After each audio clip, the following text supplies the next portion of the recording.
Hi everybody, good morning. This is John the Plant Guy again, and I just want to introduce you to this. This is my home, and just happened to be hanging out here today. The cameraman said, "Why don't we just do something about this?" And I said, "So let's go." You know, this is the north side. My door faces north, so that's, you can see it's going to be in a shadow. I don't even have to tell you. And there's a lot of shade behind me, but yet here again, the east is over that way.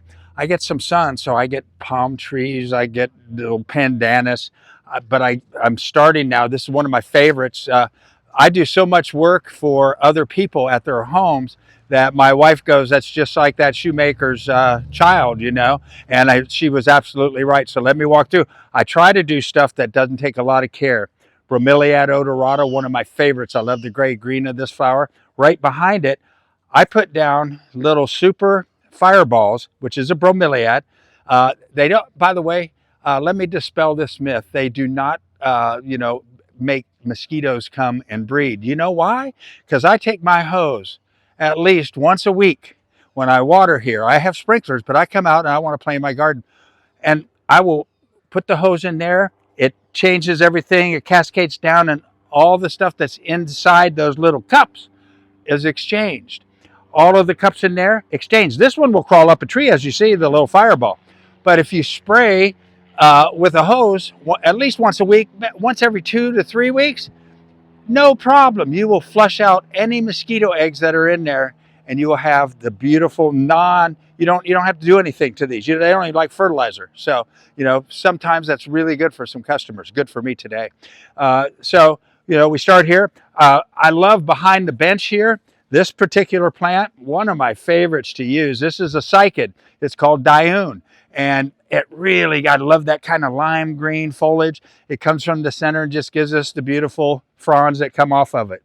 Go blue, Go blue. Let's take a minute to say hello to my alma mater, and that's another story, but we'll save it for another time. And then we get into more bromeliads, and then look at my beautiful tree. I chose not to go ahead and saw cut and make diamonds out of this tree.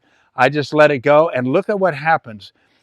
Fronds of ferns just a veil in this. It looks just absolutely beautiful. And so it's one of my favorites. I've lined everything here, alternating right now. I just put in the geraniums, but you'll see I get pink color here, and it will come. And then in the real shady area over here, you will see I'm blessed with this beautiful bromeliad area. This is a musienda. It drops its leaves because of its location, but it will give us the biggest. And if you want to see, I believe I did another video on musiendas, which have big salmon color fluorescence. This thing is like a wall of color. So we'll follow up with that, or you can look musienda. Great. My favorite plant is the Japanese maple. Unfortunately, they don't grow in South Florida. So this is a copperleaf that grows in abundance in South Florida, and it reminds me of the foliage of Japanese maples. So I love this. It makes it really nice, and I love a quiet place. I get going crazy, and I have ADD, and I go all 100 miles an hour, and I come home and I go, whew, I get to breathe. On the other side of this door, this is a beautiful plant. This is called the Tree of Life. This is called Lignum vitae and the Tree of Life. This will have the most amazing purple inflorescence in about 2 months. So keep looking at the channel, and I'll follow up when it's in bloom, because it will be covered. And so this kind of enters into my domain. And I haven't really done a lot to this. We have staghorn ferns. I've got heliconias. I've got primroses. This is my dining room window in here, and I tell people about this a lot because I like this Chinese fan palm. But look I only have 1, 2, 3, 4, 5, 6, 7 leaves on this thing. That's all. I wanted to break up. We used to not have this fence here, so the street was out there and people could come by. We'd be dining in there and we'd see people, and we didn't want to see people. So this gave us a little bit of security and broke up that visual that went into our dining area. So now that we have this I have it loaded with fiddle leaf figs in here. You know, I have a dragon fruit that was given to me by a customer. This is an amazing plant and is going to be doing amazing things here soon. And I can hardly wait for the fruit to come because he let me try some and it's just amazing. You know, we go and we walk through. This is the calathea, and it's an experiment I'm trying. I tried these 3 pots. You notice I didn't even plant them. They had a flower on them last year that lasted for 4 months. So I'm trying to see. I fed them. I've done all of this stuff. And this is what happens when you don't water. Okay, you see how I get a little bit of yellowing of the leaves? That is because I did not attend to my watering schedule. I have some sprinklers here that cover my fiddle leaf figs, but not over here. Okay, one of my babies right here. Okay, I have a couple of them. One over there, one here. Okay, this is called black stem alocasia. It's amazing. It's a resilient plant. If you come over here and the cameraman can zoom down here, look at how this went from here and laid down and this. Again, it was in a pot. The pot fell over. Again, lack of attention on my part, and it rooted. So I pulled it out of the pot and here it is, you know, and it just gives me so much pleasure. And look at these leaves. Look at these leaves. These are incredible. These are called elephant ears or black stem alocasia. You know, I have a little button ginger in here that's so cute. And because it's in the ginger family, when this starts to fruit, it gets a little piece that comes out of here, and it's like a fruit. You can pull it and you can eat it, and it's sweet and sour. You know, I like to try to teach the children that, you know, food comes from plants, really. And there's some good plants that you can eat and some bad plants that you eat. So we need to know the difference. And so I try to caution the kids about that, but I'd like to give them the opportunity to say, oh, I know that one. We can try that. And then, you know what? Boy, oh boy, they might be budding horticulturists. And we, you know, I always look for those people, those little kids like that. This currently is not in bloom, but this is a metanea. I'm sorry, a metanea. It gets the most beautiful pink little beads that flower that come out. It's wonderful. You know, it's wonderful. I have a nice puppy dog, and you might have seen it in my earlier videos, a white German Shepherd running around. And when we moved into this home, it was all just like I left, just soil. And he would run into the house and the feet were dirty, and that was not good. So I put down some artificial turf. This is an avocado tree above me. You know, I've got some orchids in here. This is a cacti, believe it or not. This is a night blooming cacti. It's getting ready kind of to do its thing. It will throw these out, and then I walk out here at night and all of a sudden, you know, it's just the queen of the night. Look it up. It's really beautiful. I've got some nice little arrangements here, you know, just easy stuff, easy stuff. Again, I get very, very filtered sunlight. And so all of these plants obviously are loving it right now. As we walk through here, you know, I've got some cat palms, which are my favorite. My dog loves laying underneath the cat palms. You know, crotons I have. This is an old Blue Days. I like to use this plant a lot as a little edging plant. But as you can see, this is older and it grows. You know, it just goes. I've got a Vanda orchid right here getting ready to go into bloom. It's got some buds on it right here and some new growth here. So this is, and it's a hanging. You hang it up, you know. I have some other orchids that are over in this side that are growing on the post, and you can see how they're attached to the post. Vandas are free, their roots are free. These can grow and they will encompass the post and just give me color for a long time. Orchids fertilization is about once a month, and some people do it every week. and just become your orchid enthusiast, and you will find out what works for you. Call me and let me know. Um, this is a great new little introduction of a plant. This is kind of a purple, pinkish mandevilla. And the mandevilla is, yeah, let me look at that flower. It is just truly amazing. Amazing.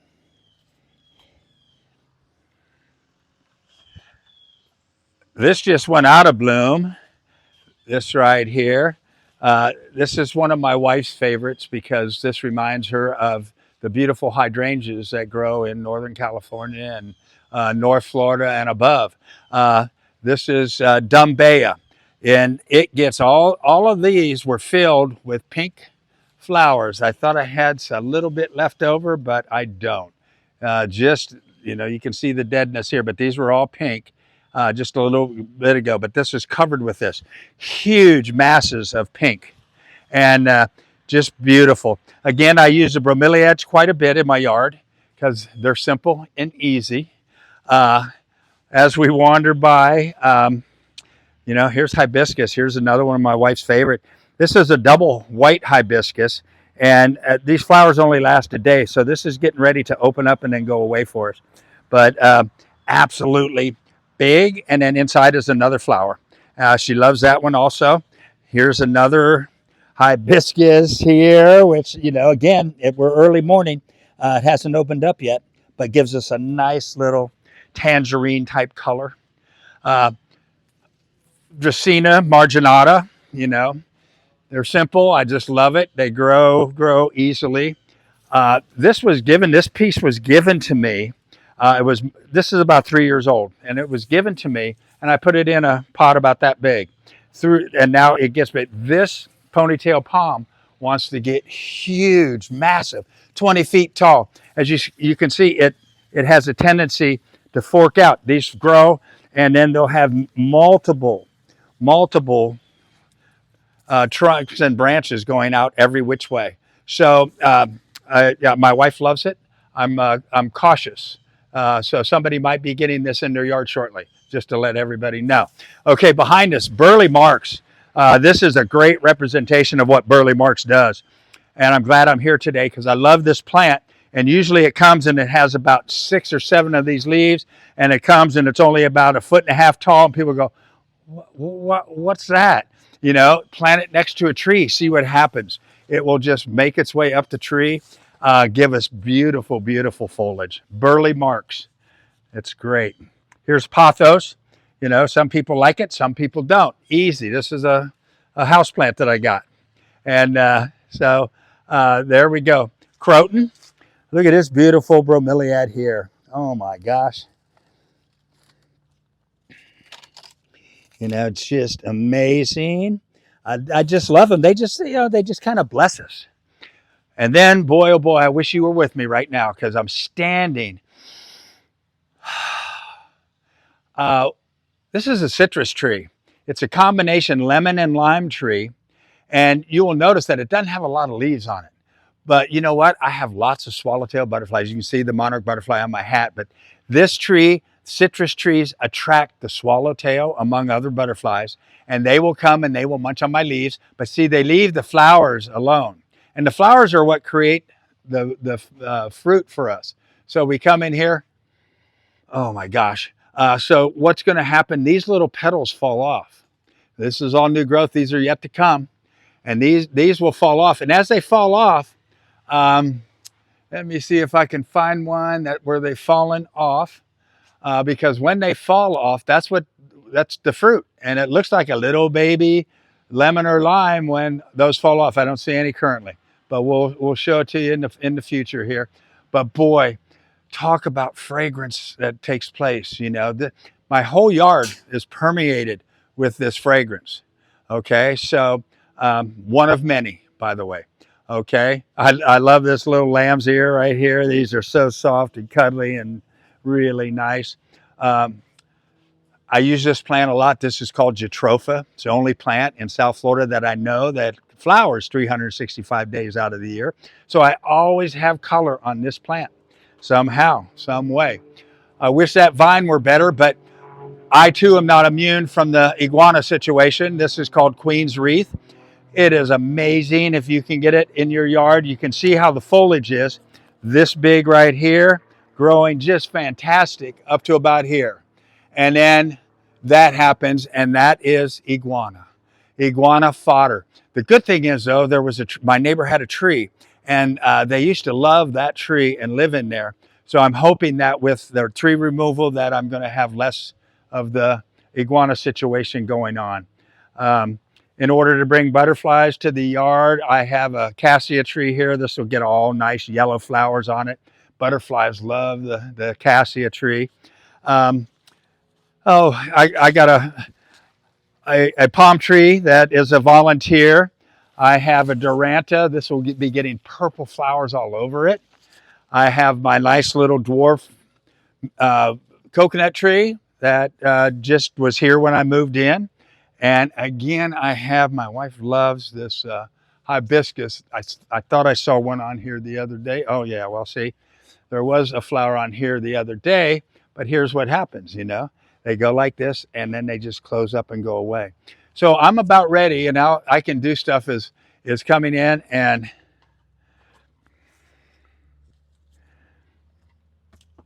I want to take this down. Now look how I'm cutting. See where this leaf is? I'm going to cut about 1/4 of an inch above that, right there. And so I made a nice beveled cut away from it. This will grow. This will grow this way. Okay.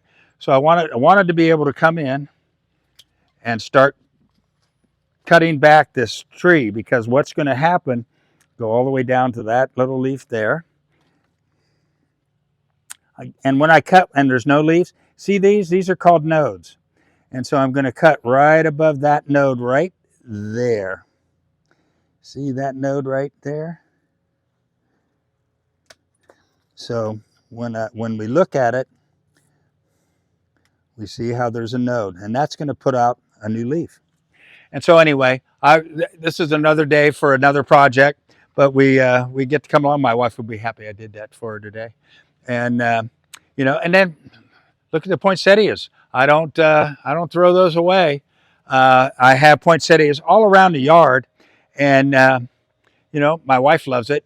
They give me green, and boy, oh boy, this seemed to be a perfect location for it, because look at, this is about 4 years old. So see how these are just coming in. The poinsettias we buy for Christmas are grown in greenhouses because they can control the amount of light. These are all photo sensitive, and so they only grow when the day length is a certain length. And so they cover the greenhouses with cloth, and then they put artificial lights in there. They turn them on for 8 hours and 7 hours, whatever it is, and they just creep it until all of a sudden we have the color they need. And they get to give us these in October, November, and mine's just in bloom right now. So you know, it's just here's baby. Well, this is an areca palm. Okay, you can look. I take the stuff out from underneath. You can see how this, I don't like, it will get bushy, and stuff will fall in here, and it will attract rodents and all those little critters that need a house. So I don't want to have a condominium, a rodent condominium in my yard. So I clean this up quite a bit, and you know, we've got some just little house plants that want to grow, and they will just attach themselves right to the tree and grow up. Again, Dracaena marginata. Look at this. This is one of my wife. We have two mango trees in our yard. This is called a Julie mango. This is a dwarf mango, and look at the crop that we're going to have this year. It is amazing. My cameraman is salivating right now because he makes the most amazing mango salsa. So we have fun when we do all this stuff. So there's that. I got some little pups, bromeliads, and then I put a little color in there, and there's a fern in there. We come down here and we look. These are desert roses, and they don't need a lot of water. They're just starting to come into bloom. I see all these buds starting to come out that are going to bless me with color. We get a few little Calathea siams in there. This is a loropetalum. So right around the corner here, here's a great specimen of a Ming Aurelia. This is fun for me. Okay. Then I have a false Aurelia right here. Same family of plant. Isn't that amazing? You know, you look at that and you look at this, you know, but if you look really closely at these leaves, you're going to see they're very similar to the big leaves over there. So this, I just have let this one grow. A lot of people will remove the foliage and just have foliage at the top and kind of like a Zen bonsai type plant. False Aurelia here, or I mean, sorry, false bamboo here. I love this. It just gives me nice growth up in the air. And then here's the prize of the yard over here. Prize of the yard. This is Toby. Let me introduce you to Toby. And Toby has a little water that comes out. It has a light in here that comes with the pump. At nighttime, beautiful. But I don't know if you can hear it. I'll stop talking for a minute. And if my cameraman maybe gets closer, he can pick up, or if I get closer.